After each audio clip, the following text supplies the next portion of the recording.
পৃথিবীতে যে মহিলার চাহিদা সবচেয়ে কম সেই মহিলাই আসলে সবচেয়ে বেশি সুখী। কারণ কি, এই চাহিদার যুগে কম চাহিদা সম্পন্ন মহিলারাই সবচেয়ে বেশি সুখে থাকে।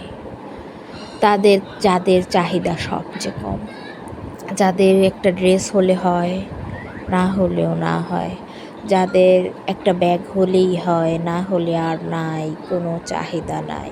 একটা স্যান্ডেল যুগ যুগ ধরে পড়ছে, আর একটা লাগবে বলারও তাদের কোনো দরকার নাই, কারণ তার চাহিদা কম। আসলে এভাবে তো আর চলা যায় না।